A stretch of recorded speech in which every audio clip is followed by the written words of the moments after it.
Hello viewers, welcome to another session of our preparatory e-learning class. This class is focused on those preparing for JAMB and WAEC. And if you are viewing this class on YouTube channel, please do well to hit the subscribe button so that as we keep uploading our videos, you'll be seeing them. The YouTube channel name is Preparatory-e-learning. So if you enter that on your YouTube, it will take you directly to the channel. So the subject we have for today is mathematics. And under this, the topic is indices. Of course, you know that another word for indices is what? Power. Power. And indices is the plural form of the word index. So either you call it index or you call it power. It means the same thing. Now, what is index notation? It is a way of shortening numbers of same basis. Like if, for example, you have a multiplication of numbers like 2 times 2 times 2 times 2 times 2, indices helps to shorten the product of factors, the product of numbers or letters. So for this, we have how many 2? We have 1, 2, 3, 4, 5. So you have here 2 power 5.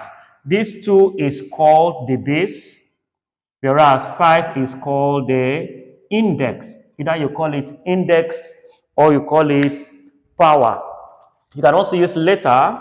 For example, if you have A times A times A times A, we have how many letter A? There we have 4. So you have A power 4. So this is the indices, the index notation, how this can be re-expressed as that. Don't forget that 4 here is the index and the base here, A. You have it there. Okay, let's move on to the laws of indices. Law number 1 is multiplication law. We have multiplication law. Law number 1. This law states that if you have a power x multiplied by a power y, to simplify this is what? Look, the basis must be the same. That is the condition for multiplication law. The basis must be the same. So how do we solve that? Anytime you have a multiplication like this where the bases are the same, what do? You add the index. We have x here and x. So to solve this, you have a power x plus y. That is how to simplify it in multiplication law. So an example to that is if you have, for example, 3 power 2 times 3 power 3. Note the basis must be the same. If the bases are not the same, the law does not hold true. Now we have, how do we simplify this? You pick one of the bases and write, you add the index. You have here 2 plus because of these times and the other 3. This will give us what? 3 power 2 plus 3 is 5. That is how to apply this. This is just a simple example. As we move on in this class, I will be bringing up WAEC questions and JAMB past questions under this topic called indices. So that is the first law. The second law of indices is division law. This law says, just like multiplication law, you have a power x divided by a power y. How do we go about solving this? When you have division, you subtract the powers. When you have multiplication, you add the powers. But the condition must be taken care of. Like the condition says that the basis must be the same. So what do we have here? We have a power x minus y minus y. A power x minus y because of division. So let's apply this law in a simple example. If we have, let's say, 2 power 3 divided by 2 power 2, how do we solve that? It's very simple. The bases are the same. Because of division, you subtract the powers. So you have here 2 power 3 minus 2 minus because of division. So what do you have? You have 2 power what? 1. 3 minus 2 is 1. And 2 power 1 is what? 2. So that is our division law. We move on to another law.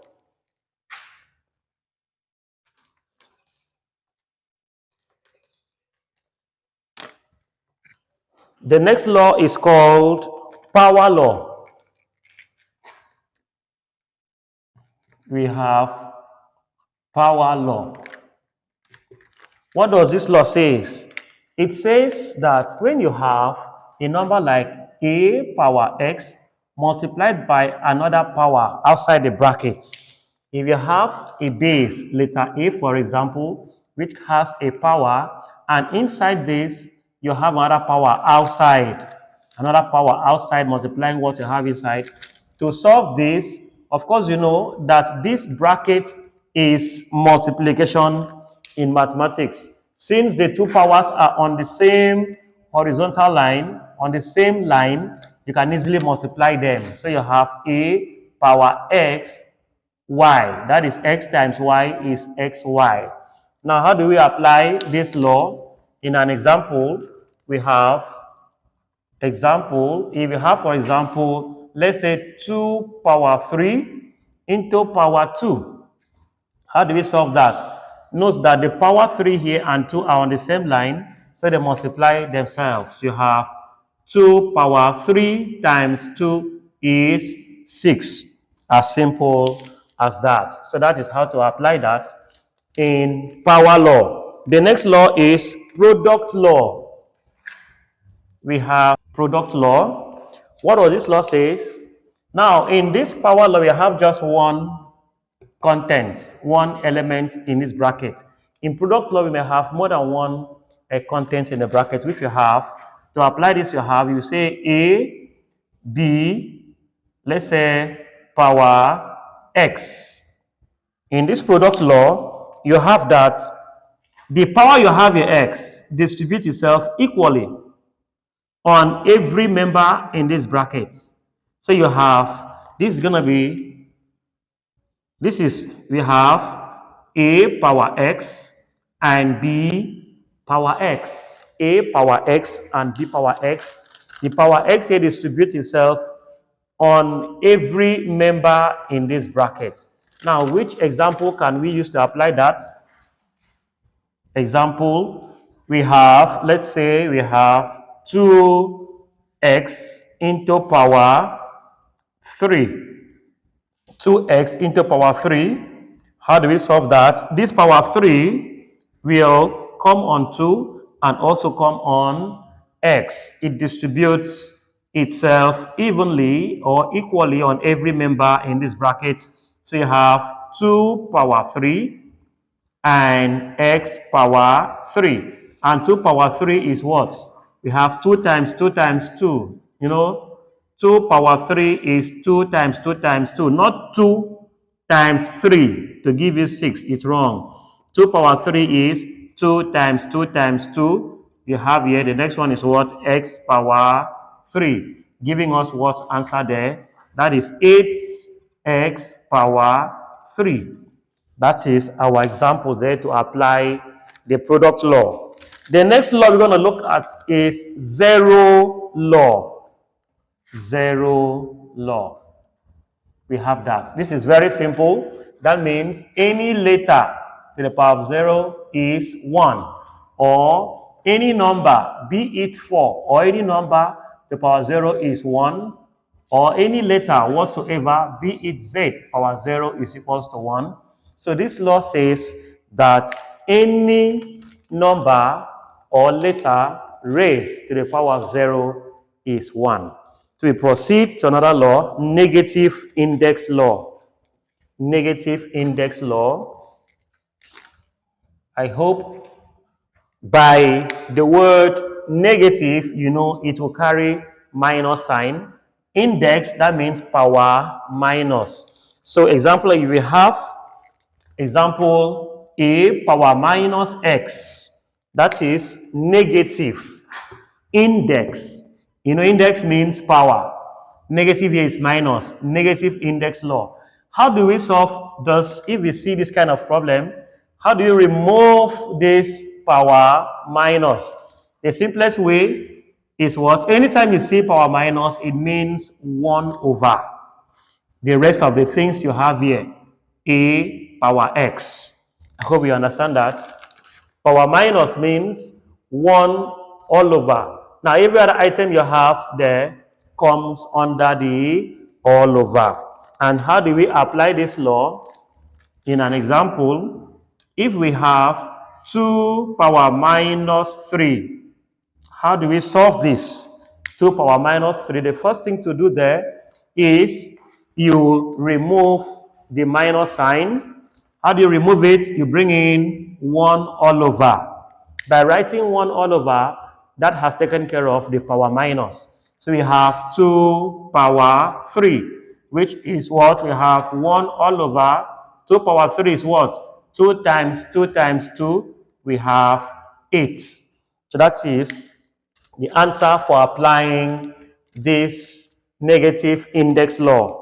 The next law is root power. What does this law say?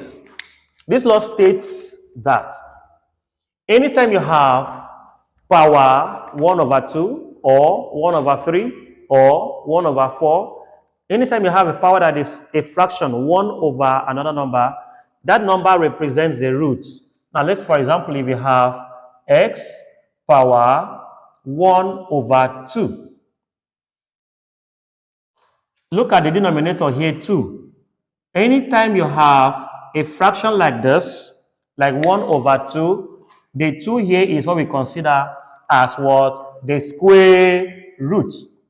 So 1 over 2 is what? Square root of x. We can also have x power 1 over 3, which is what? Because it is power 1 over 3, this 3 means cube root of x. You know, in square root, there's no need to put this 2 here. It's already known as square root. But for cube root, you must put the 3 here to show it is what? Cube root to differentiate from this one. Same thing with fifth root, be it a power 1 over 5. How do you solve that? Look at the denominator. Denominator represents the root, and this one is the power. Since we have power 1, there's no need of putting all power 1. We just ignore the 1. We concentrate on the denominator. Here, the denominator is 5. 1 all over 5. How do we express that? You now show fifth root of a. Very simple. This is called our root power law. Now, how do we express this? How do we apply this in an example? If we have 8 power 1 over 3, how do we solve this? You know, I had told us that the denominator 3 represents the root. So what this 3 is going to give us what? Cube root. So we now have cube root 3 into 8. How do we find cube root of 8? It is very simple. Without using calculator, see how to get it here. You break down 8. What can divide 8? 2 can go, you have 4. 2 goes, you have 2. 2 goes, you have 1. Now check, these factors, are they up to 3? Yes. Because of cube root, they must have them up to 3. Since they're up to 3, you pick one of them and write, that gives you 2. So the cube root of 8 is equal to 2. Another example, even if you have, let's say, example 1, example 2, if you have 81 to power 2, or let's say 1 over 4. 81 to power 1 over 4. How do you express this? Don't forget, denominator is 4, and that gives us what? Fourth root. So how do you have that? We have fourth root of what? 81. How do you find fourth root of 81? Without using calculator, you still do the same thing. You break it down. What can divide 81 without any remainder? 3 can do that. 3 goes to 81. 3 goes to 8. 3 can go there 2 times. Remainder 2. to complete 8. Of course, you know 3 times 2 is 6. Remainder 2 to complete 8. You bring the 2 on top of this other one, it becomes 21. So 3 goes to 21 is how many times? We have 7 times. You know 3 times 7 is 21. Now what can divide 27? We have 3 can still go. 3 goes to 27 how many times? 9. 3 times 9 is 27. What can go? 3 can go. 3 goes to 9, you have 3. And 3 goes to 3, you have 1. Now check these factors 3, 3, 3, and 3. Are they up to 4 to correspond with the fourth root? Yes, because you have 4 3's here. You pick one of the 3 and write. Therefore, the fourth root of 81 is 3. Very simple. That's how to get it there. So this is our root power law, and that's how it is expressed. All these laws will be captured in our subsequent classes in our examples. Now let's go to another law. The next law, which is number 8 law, is fractional index. In this case, the difference between this and the other root power law, it's more or less like the same, but in root power law we have 1 over 2 or 1 over 3 as powers. Now in this fractional index law, we may have any type of fraction, be it improper fraction or proper fraction or mixed fraction. As long as it is fractional index, any fraction can be used. And how do we do this example? Now, how do we get this? Don't forget that this B that is here represents the base, whereas A represents the power or the index. Don't forget. In expressing x into power A over B, you know A over B is a fraction. A is numerator, B is denominator. When we have a fraction like this, the denominator, which is the base, is considered as the root. Now the base there is now the root, B root. A now is the power A. So how do we re-express this? This is going to be B root, whatever you have as denominator becomes the root. B root of x into power A. I had said that A represents the power, whereas B, denominator, represents the roots, the B roots. So let us get example 1. Let us solve 81 into power 3 over 4. 81 into power 3 over 4.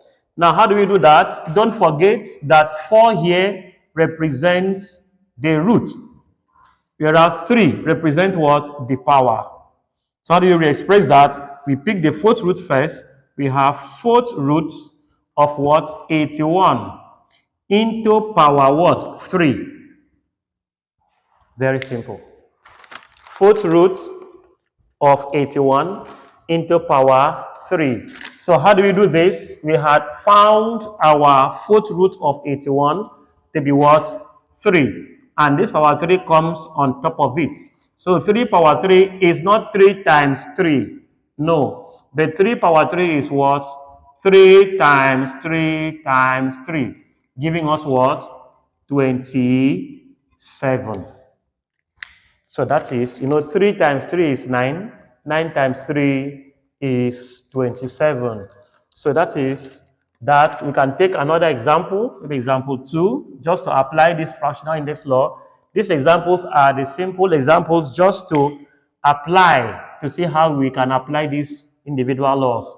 But in our next videos, you will see a whole lot of JAMB past questions applying all these laws. Okay, let's say, for example, if we have 4 all over 25 into one whole number 1 over 2. 4 divided by 25 into power mixed fraction, one whole number 1 over 2. How do we solve this?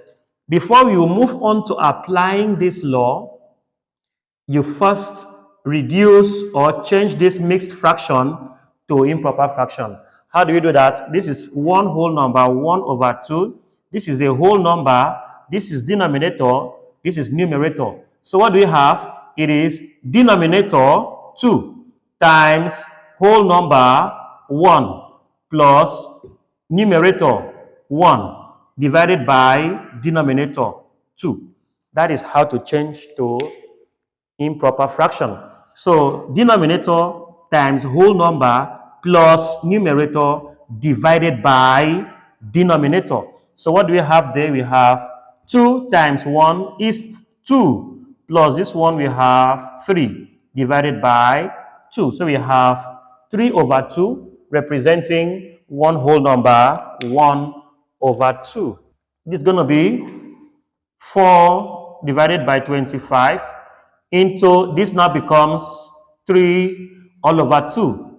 Now, don't forget that denominator 2 here represents the roots, whereas the power, this 3 represents the power. How do we solve this?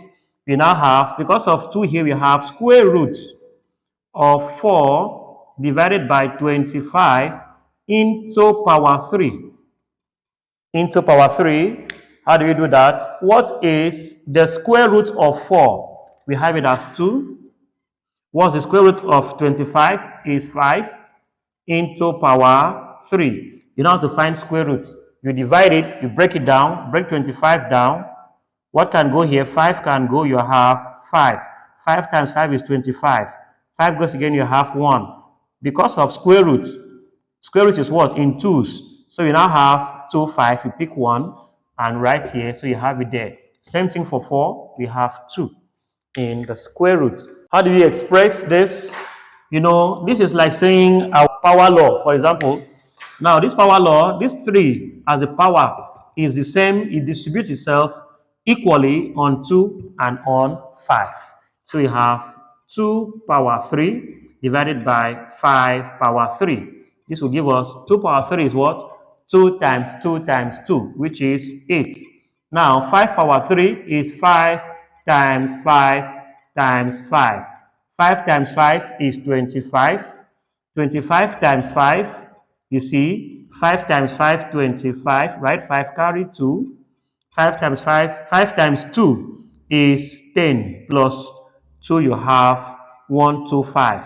So, in place of 5 times 5 times 5, we have 1, 2, 5. And that is the answer for that. So, with this, you have been able to apply our laws of indices, all the laws of indices. We have product, multiplication, power, root power, negative index, and all these fractional index law. These are all the powers of indices as we move on to solving some problems.